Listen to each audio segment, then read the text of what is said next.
Okay guys, let us get started here. I got it in my wild harebrained idea to do a quick little Valentine's Day drop for you guys just because it was fun. I got so much feedback on those beautiful pink Tiffany stones that I had worked with, so decided to do a little drop and video the process so that I could share that with you guys, because it's what I love to do. This is such a fun part of my life and I love sharing it.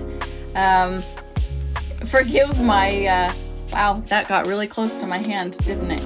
Anyway, making all of the little ring shanks here, doing these pretty simple. I wanted this to be a simple thing where not tons and tons of fancy, not a lot of added extra work. This one was the trickiest one. This is what I call kind of my chevron ring.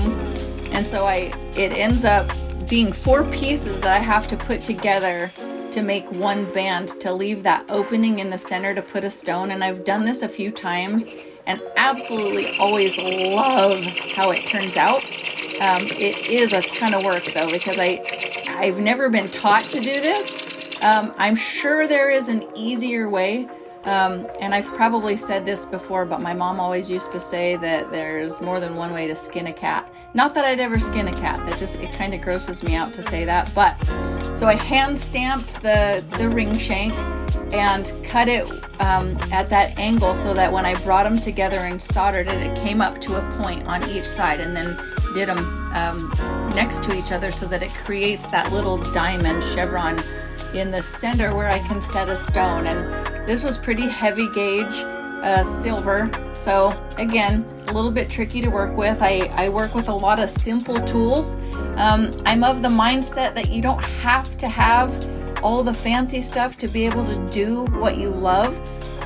I bought I think a $10 saw when I started this, and used it for 3 years in this journey for me. Look how fun that little band is. Of course, it took a lot more bending and shaping and working. And then I also hand stamped some little bezels. I did some with flowers and some with hearts because it was a Valentine's Day collection, and I wanted it to just add something simple to it without a lot more time and stuff, so that I could keep the costs down a little bit more reasonable, because the more time I spend and the more silver I use and all of that work and materials that goes into it always adds cost, right? And so, these stones.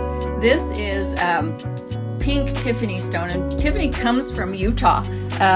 We've been up to where the mine was, and it is such a cool place. It's now run by a private government contractor, the mine that's up there, and you can no longer go rock hounding and collecting up there, which is fine, but have some of the prettiest stuff. I love it. I love the stone, and to find it in the pink is rare, especially that kind of pink. It's so opalized. It's an opalized fluorite, and when it's that pink, you just don't see it like that very often. You see it coming out of some of the old collections these days, which is really cool, but you can't get a lot of the really pink. And back to this ring. My gosh, fun. I love this style. And the stone that went in this one is so good. So super fun. Because I'm hand making a lot of these things, there's not the same exactness that comes out of a cast ring or a cast piece of silver or gold, because you have something that's then 3D printed into a resin, and then it's cast into the exact shape that's designed. So, handmade all the way from beginning to end, and I love it. I love it so much. Here I'm using liver of sulfur to patina these. I like that dark antiqued finish that you can add on and remove some of it. Shows the details a lot.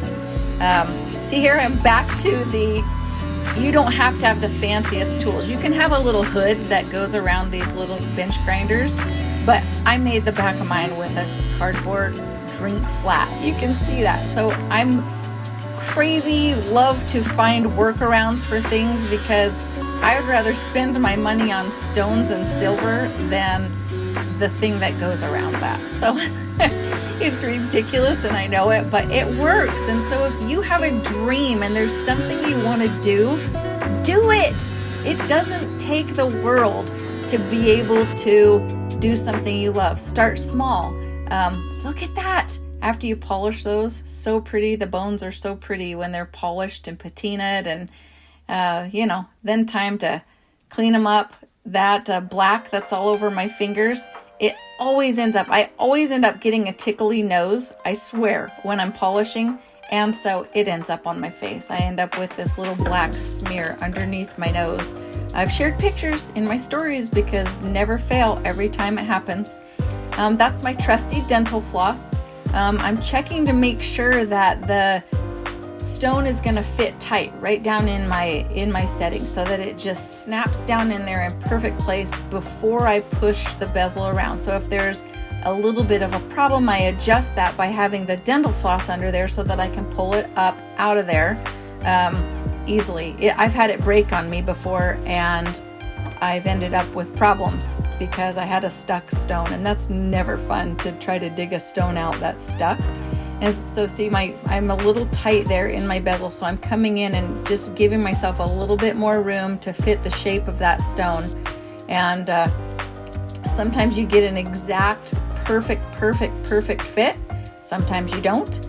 So you adjust and you make things work and find all the figure arounds and workarounds. And I love the process, every bit of it. I love it because it is just, every time it's different. Even if I recreate the same style or the same kind of thing over and over, no matter what, every time it's a different experience. I have, sometimes it's a little easier, sometimes I have more challenges, but I'm always up for the challenge.